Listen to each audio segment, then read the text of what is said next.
여러분들을 역사의 이데아로 초청하겠습니다. 저는 여러분들의 역사 선생님 신진호 선생님입니다. 네, 여러분 반갑습니다. 우리 지금 1강부터 6강까지 해서 쭉 달려왔어요. 우리 강의 총 15강이거든요. 벌써 반입니다. 여러분들 벌써 반의 지점까지 오셨어요. 너무 하얀 화면이라 좀 그러신가요? 네. 네, 어쨌든 지금 강의 반을 달려왔고 핵심 50가지 중에서 이제 22번째 내용입니다.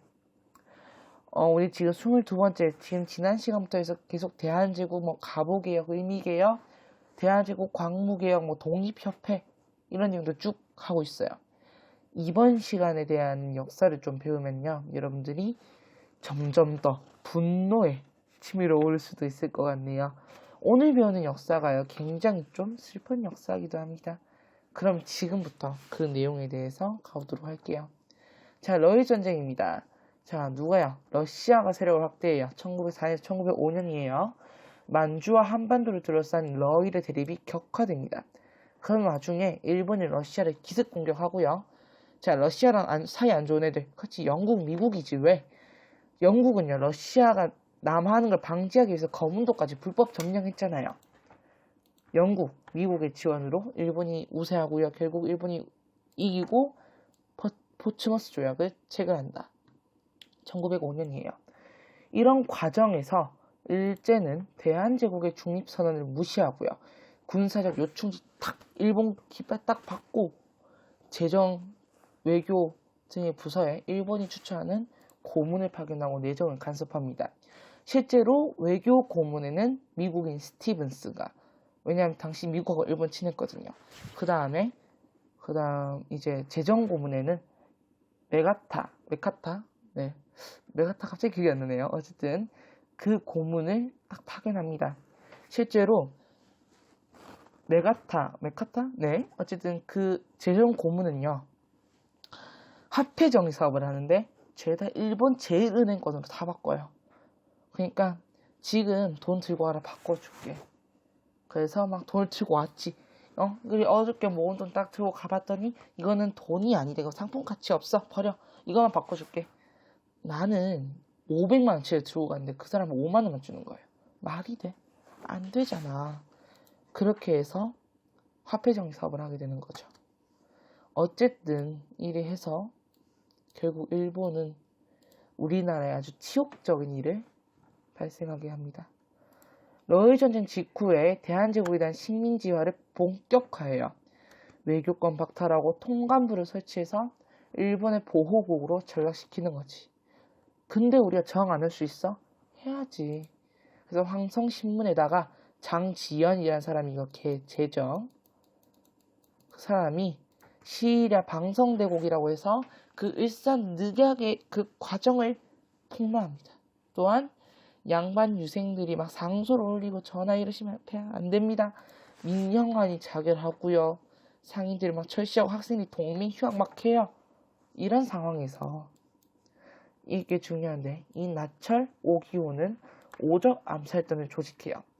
그리고 이 둘이 이후에 우리 다음 시간 가면 배우겠지만 대종교라는 종교까지 만들게 됩니다.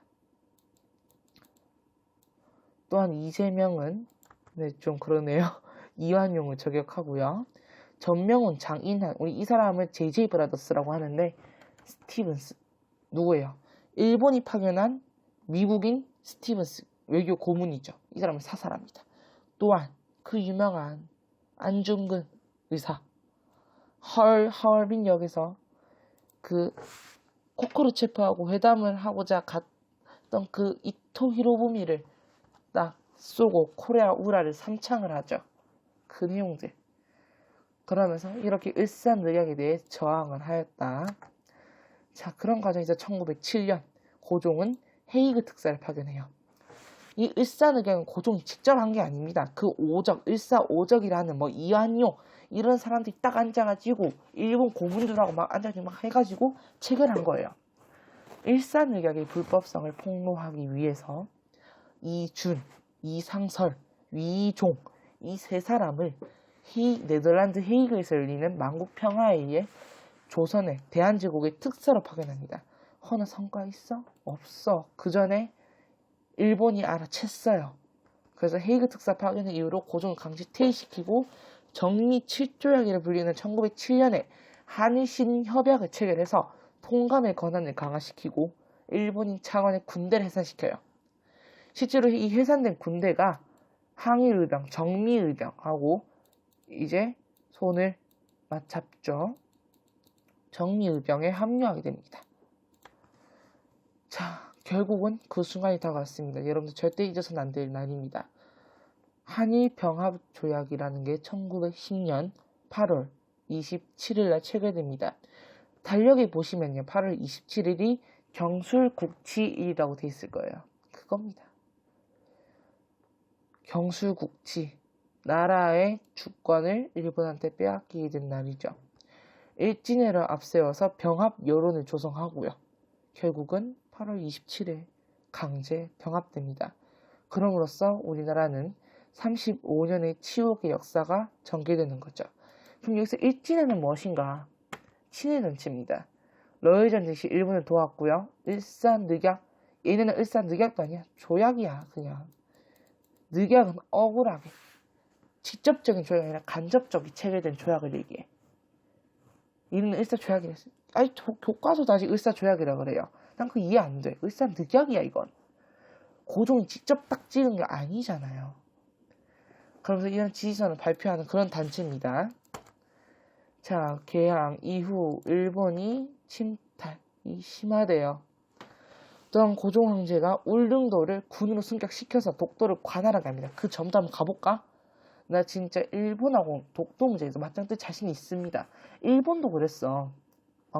일본이 이전에 우리나라 숙종 때 안용복이라는 사람이 도의란 사건이 있었는데, 그러니까 일본으로 넘어간 사건이 있었는데, 일본 넘어가서 자신이 막 조선의 관리다 하면서 막 그런 뭐라 짚었어요. 안용복이라는 사람이. 그래서 봤더니 일본도 그렇대. 너네 조선 딱 맞네. 이렇게 말합니다. 실제로 이 시기에 일본에서 가장 높은 이제 관청이 태정관이라는 곳인데요. 태정관 지령을 통해서 독도는 일본의 땅이 아니라 조선 땅이라고 명백히 밝혀. 그 전부터 가보려 우리나라 역사 한번 따져볼까요? 세종실록 지리지 이제 신라 시대 얘기죠. 이사부 장군이 우상국을 정복했잖아요. 그 외에도 이런 많은 일들이 있단 말이야. 그러면서 우리 영토임을 분명히 밝힌다고요. 근데 러일 전쟁 중에 일본이 자국의 영토로 불법 편입시켰다는 거지. 이 내용 지금 그 독도는 우리 땅 가사에도 있어요. 러일 전쟁 직후에 인자 없는 섬이라고 억지로 우기면 정말 곤란해 라는 구절이 있습니다. 그래서 한 번 정도 들어보시는 것도 좋을 것 같아요.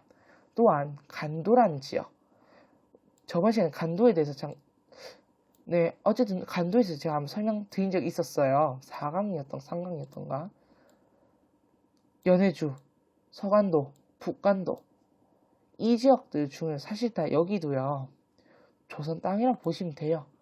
왜냐면 19세기 후반부에 간도에 우리나라 조선인들이 많이 이주해 가서 살아. 그러면서 청나라랑 분쟁이 생겼거든요. 또한 대한제국의 칙령 제41호 독도인가?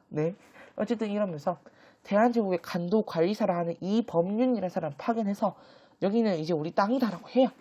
근데 일본이 남만주 철도 부설권, 탄광 개발권을 얻는 조건으로 간도를 청의 영토로 인정해버려. 근데 왜? 우리나라는 이게 왜 적용이 안 되냐면 우리나라는 이미 외교권이 불법적으로 박탈당했고요. 이런 상황이기 때문에 이건 절대 청로 이렇게 해서는 안 되는 거지. 맞죠? 이런 일들이 발생했다는 거 알아주셨으면 좋겠습니다. 자, 그럼 이제 본격적으로 우리가 항일 의병 운동에 가보도록 할 건데요. 교재 넘기셔서 지금 몇 페이지냐면 24페이지 내용입니다. 24페이지 항일 의병 운동 27부터 29 지금부터 보도록 하겠습니다. 자, 그러면 의미의병은 왜 생겼냐? 설명드렸잖아요. 의미사변의 의미개혁 중에 하나 단발령 때문에. 제가 설명드렸죠. 머리 원형 탈모. 그러면서 양반 유생층들이 주도를 했고 단발령 철회해라. 하지만 고종이 해산하세요 라고 해서 중단되었다. 근데 이외 을사의병은 왜? 일사늑약 때문이지. 이것도 아직도 교과서는 일사조약이라 되어 있더라고요. 빨리 개정된 교과서 바뀌길 바라겠습니다. 어쨌든 이런 의병들이 조직되고 신돌석과 같은 평민 의병장이 등장한다. 또한 1907년에는 자 고종이 강제 퇴위당했죠. 군대는 해산됐죠. 이 군대들이 합류를 해. 그러면서 의병 부대 조직력, 전투력 막 강화시킵니다. 거기다 서울 진공작전이라고 해서 유생 출신의 의병장을 중심으로 해서 13도 창의군을 결성하고요. 서울로 막 나가. 하지만 일본에 밀렸어. 실제로 그 드라마 미스터 션샤인 있잖아요. 거기 마지막 장면이 딱 정미의병 그 마지막 장면이야. 사진이라고. 인터넷 그 엠모 포털에 검색하시면요. 딱 그 정미의병 검색해보세요. 딱 그 미스터 션샤인 마지막 장면이랑 딱 똑같아요. 그 배우 김태리 분이 딱 이렇게 한 모습. 정미의병이지. 하지만 의병 활동은 약화돼. 일본이 탄압하고 그러면서 이런 의병들은 만주나 연해주로 이동하고요. 그래서 이렇게 해서 독립군이 활동한다. 실제로 그 이후 일제강점기 독립군들도 죄다 만주 지역에서 활동을 하게 됩니다. 그러면 우리가 지금부터 애국 개몽운동 뭐 이런 일이 있었다. 그래서 우리는 요거를 핵심으로 봐주셔야 된다. 제가 지금 밑줄 끄는 건 무조건 다 밑줄 끄셔야 됩니다. 제가 지금 빨간색으로 할게요. 강렬하게. 그 다음에 요 소리만 하면 될 것 같아요. 얘까지. 자, 바로 요 내용입니다. 방금 왔네요. 자, 보안해는요. 이거야. 일본이 황무지 개간권, 그러니까 황무지 뭔지 아시죠? 이 땅 우리가 개간할게요. 이런 권리를 막 요구를 해. 근데 이걸 철회하도록 한 게 보안해고요. 헌정연구에는 입헌군주제. 법은 들어와 있지만 왕이 통치한다. 지금 우리 드라마 황후의 품격이라는 드라마가 지금 촬영 일자 기준으로는 하고 있어요. 지금 촬영 일자가 2월 2일인데 강의 업로드 일자는 4월 달이죠. 그때는 이미 끝났을 드라마인데요. 이 황후의 품격이라는 드라마가 대표적으로 입헌군주제를 배경으로 한 드라마입니다. 대한제국 이라고 딱 하죠. 가상의 드라마긴 하지만 그런 모습도 볼 수 있다. 또한 대한자강에는 고종황제의 강제 퇴위 반대 운동을 전개하였다. 네, 이렇게만 알면은 우리 7강 뭐 끝났습니다. 일제 국권 침탈과 국권 수호 운동 1이었고요. 우리 다음 시간에는요, 그 내용 이어서 교재 25페이지 신민의 국채 보상 운동 이런 내용들 보면서 가도록 하겠습니다. 또한 다음 시간에는 문제풀이도 할 거니까 여러분들 미리 문제 풀고 오시는 것도 좋을 것 같습니다. 그럼 우리 다음